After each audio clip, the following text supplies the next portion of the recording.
अब शुरू करते हैं हमारे यानी टीम सहयोगी के डिजिटल मार्केटिंग कोर्स के मॉड्यूल नंबर 4 से। तो जैसा कि हमने इस कोर्स के शुरुआत में आपको बताया था कि डिजिटल मार्केटिंग की इस जर्नी को हमने 5 मॉड्यूल्स में डिवाइड किया हुआ है। ये मॉड्यूल हमारा 4th मॉड्यूल है, जिसमें हम सर्च इंजन मार्केटिंग और उसके ही रिलेटेड गूगल एड्स के बारे में डिस्कस करेंगे। आप ज़रा सोचिए, आपको कभी ये एक्सपीरियंस हुआ है क्या कि जब आप गूगल पर जाते हैं या फेसबुक या इंस्टाग्राम पर जाते हैं, आपने देखा है कि कैसे वो आपको एड्स दिखाते हैं उन प्रोडक्ट्स के जिसके बारे में आप सोच रहे थे या कभी ऑनलाइन कहीं पे सर्च किया होगा, इंस्टाग्राम पे सर्च किया होगा, पर आपको गूगल में उसके एड्स दिख रहे हैं। मुझे तो वो बहुत क्रीपी लगता है। ऐसे लगता है जैसे कि कोई मेरे दिमाग के अंदर घुसकर बैठ गया है या कि कोई मेरी जासूसी कर रहा है। पर घबराइए मत, ऐसा कुछ भी नहीं है। इस मॉड्यूल और अगले मॉड्यूल में आपको दिखाएंगे कि ये कोई जासूस नहीं है, सिर्फ सोशल मीडिया प्लेटफॉर्म्स की स्मार्टनेस है जिसका इस्तेमाल आप अपने बिजनेस के फ़ायदे के लिए ज़रूर कर सकते हैं, और हम आपको बताएंगे कैसे।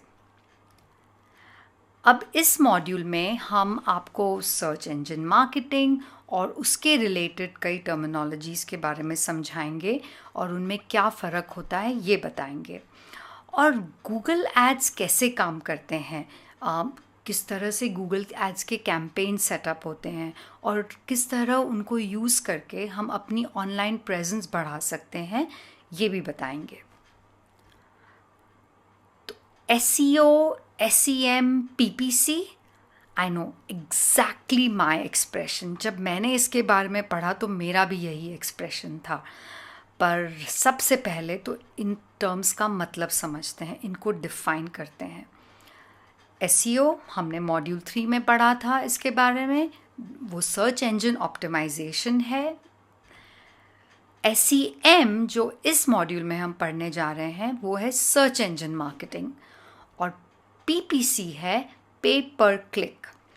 अब इस सब का क्या मतलब हुआ, फिर भी इस सब के बारे में क्यों जानना चाहिए हमें?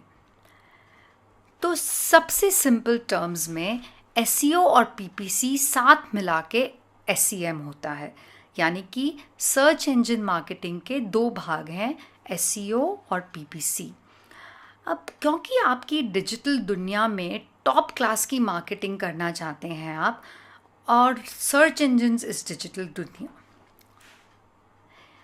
अब क्योंकि आज की दुनिया हमारी डिजिटल दुनिया है और इसमें हम टॉप क्लास की मार्केटिंग करना चाहते हैं, और इन सर्च इंजन्स की और इस डिजिटल दुनिया के स्टार्स हैं सर्च इंजन्स। यही हेल्प करेंगे आपकी वेबसाइट की विजिबिलिटी बढ़ाने में, यानी सबको आपकी वेबसाइट और आपके बिजनेस के बारे में बताने में। और इसी सर्च इंजन मार्केटिंग को यूज़ करते हैं हम अपनी वेबसाइट की विजिबिलिटी और ट्रैफिक इंक्रीज़ करने के लिए। और इस सर्च इंजन मार्केटिंग को ही हम 2 हिस्सों में डिवाइड करते हैं। पहला है SEO, जो बिना एक पैसा खर्च किए आपकी वेबसाइट की और ट्रैफिक अट्रैक्ट करने का तरीका बताता है, यानी कि आपकी वेबसाइट के को ट्रैफिक लाता है ऑर्गेनिक सर्च रिजल्ट से विदाउट पेइंग एनीथिंग। और दूसरा तरीका है जिसमें थोड़ी अपनी जेब ढीली करनी पड़ती है, और उसके करने से आपकी वेबसाइट सर्च इंजन के पेड रिजल्ट्स एरिया में दिखाई देती है, पर उस पर आपको पे तभी करना पड़ता है जब कोई आपके ऐड को क्लिक करता है। तो your website appears in the paid area of search results and you pay only when your ad is clicked। अभी गूगल काफ़ी स्मार्ट है, सिर्फ ऐड दिखाने के तो पैसे नहीं लेता है, पर सब चाहेंगे ही कि उनका ऐड अगर दिखे लोगों को तो लोग उस पर क्लिक भी करें। तो गूगल हमें चार्ज करता है जब कोई आकर हमारे ऐड पे एक्चुअली क्लिक करता है। अब इन दोनों तरीकों के यानी SEO और PPC के दोनों के फ़ायदे और नुकसान हैं, और इसके बारे में हम थोड़े और डिटेल में कुछ स्लाइड्स के बाद बात करेंगे। तो जब आप गूगल के सर्च पेज पे रोज़ जाते होंगे, आपने देखा होगा कि वो सर्च पेज के रिजल्ट्स दो हिस्सों में डिवाइडेड होते हैं।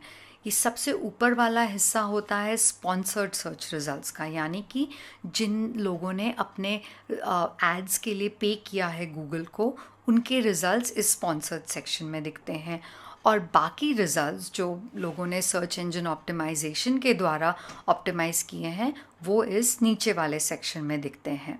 तो जैसे कि मैंने यहाँ पे डिजिटल मार्केटिंग के बारे में सर्च किया, तो ये कुछ लिंक्स का, मेरा ये लोकेशन यूएस का सेट है, इसलिए मुझे ये यूएस के आसपास के लिंक्स दिखा रहा है जहाँ का मेरा ये पिन कोड है। पर वो यहाँ पे ये पेड लिंक्स हैं। बेसिकली इन यूनिवर्सिटीज़ ने डिजिटल मार्केटिंग के कोर्सेज़ के लिए गूगल को के एड सेटअप किए हैं और हर क्लिक के पैसे देते हैं। और ये सेक्शन है जिन लोगों ने बहुत अच्छी तरह से एसईओ सेटअप किया हुआ है, यानी अच्छे कीवर्ड्स यूज़ किए हैं अपनी मार्केटिंग साइट्स के लिए, डिजिटल मार्केटिंग साइट्स के लिए, उनके रिजल्ट्स इस सेक्शन में दिखाई देते हैं। Let's dive deeper into PPC. PPC is a form of online advertising that works with search engines and other channels such as video ads and image ads. यानी कि सर्च इंजन्स जैसे कि Google, Bing और दूसरे add platforms जैसे कि YouTube या social media platform जैसे कि इंस्टाग्राम और फेसबुक, सभी PPC यूज़ करते हैं। अब PPC काम कैसे करता है? तो सबसे पहले स्टेप में एडवर्टाइजर्स अपने कीवर्ड्स पे बिड करते हैं, जिन कीवर्ड्स को लेके वो अपना ऐड दिखाना चाहते हैं। इसका मतलब है कि नीलामी होती है, बाकायदा ऑक्शन होता है, नीलामी होती है जिसमें बोली लगाते हैं वो। फिर जब कोई यूज़र्स उन्हीं कीवर्ड्स के लिए सर्च करते हैं, अगर हम एडवर्टाइज़र हैं और हमारा ऐड उस नीलामी के प्रोसेस में जीत जाता है, तो यूज़र्स को सर्च पेज पे वो ऐड दिखाई देता है। पर याद रखिए कि जब तक यूज़र उस ऐड को क्लिक नहीं करता, एडवर्टाइज़र को गूगल कुछ चार्ज नहीं करता। पर जब यूज़र उस पर क्लिक करता है, तब advertiser is charged a fee by Google. अब हमने PPC क्या होता है ये समझ लिया, और इसके पहले हमने समझा था कि SEO और PPC दोनों मिलाकर सर्च इंजन मार्केटिंग होती है। तो हमें कैसे पता चले कि कब कौन सा यूज़ करना है? खैर, आपकी वो मुश्किल हम आसान कर देते हैं इस टेबल के द्वारा। अब PPC में you are able to drive traffic to the website almost immediately, यानी कि जैसे ही आपने अपना गूगल एड सेटअप किया, कैंपेन एनेबल किया, उसकी बिलिंग में जाके उसके पैसे दे दिए, तो बस आपका ऐड ऑक्शन प्रोसेस में इन्वॉल्व हो जाएगा। और अगर ऑक्शन जीत जाता है तो यूज़र्स उस पर क्लिक कर सकते हैं, उनको दिखेगा, क्लिक कर सकते हैं और आपकी वेबसाइट पे ट्रैफिक आ जाएगा। That's all it takes. But SEO can be more slow. It can take time to show results effectively. That is because आपने अपने वेबसाइट को SEO के लिए सेटअप कर लिया, अच्छा टाइटल डाल दिया, डिस्क्रिप्शन डाल दिए, कीवर्ड्स डाल दिए, पर जब तक गूगल का सर्च इंजन, उसका क्रॉलर और इंडेक्सर ये सब जाके उस पेज को ढूंढेंगे, उस पेज की इफ़ेक्टिवनेस को देखेंगे, तब तक थोड़ा टाइम लग सकता है। Also PPC can get expensive. You can imagine that हम हर क्लिक के पैसे दे रहे हैं और ओवर टाइम जितना लंबा आपका कैंपेन होगा उतना ये पैसे ऐड अप होंगे। पर SEO के कुछ भी दाम नहीं लगते हैं, कुछ भी पैसे नहीं लगते हैं। तो इन द लॉन्ग रन, यानी लॉन्ग रनिंग कैंपेन्स के लिए SEO would be much cheaper. Also, PPC allows you to target specific demographics and geography. What that means is that आप अपना PPC का ad कोई पर्टिकुलर रीजन या country या state के लिए सेटअप कर सकते हैं, कोई पर्टिकुलर टाइप ऑफ पॉपुलेशन के लिए भी सेटअप कर सकते हैं। ये सब सेटिंग आप जैसे जब गूगल एड्स कन्फिगर करेंगे तब आप ये यूज़ कर सकते हैं सेटिंग्स। पर अब वेबसाइट तो वेबसाइट है जो सब लोग आके विज़िट करते हैं, तो वेबसाइट में जो चेंजेस करते हैं आप वो जेनेरिक होते हैं, यानी कि सब जो भी वेबसाइट पे आएंगे सबको वही वेबसाइट के चेंजेस दिखेंगे। End of course as you can imagine, because PPC can get expensive, it is good to use it for short term campaigns. यानी कि लेट्स से आपको कोई स्पेशल है आपके प्रोडक्ट का, कोई शॉर्ट डिस्काउंट पीरियड चल रहा है, तो आप उसको एक PPC कैंपेन द्वारा एडवर्टाइज कर सकते हैं. पर अगर आप कंसिस्टेंटली ट्रैफिक चाहते हैं कि आपके वेबसाइट पे आता रहे, लोग आके आपके वेबसाइट पे प्रोडक्ट्स खरीदते रहें या साइन अप करते रहें कोई कोर्सेज़ के लिए जैसे, तब SEO यूज़ करना और SEO के लिए सेटअप करना अपनी वेबसाइट को बहुत अच्छा होता है.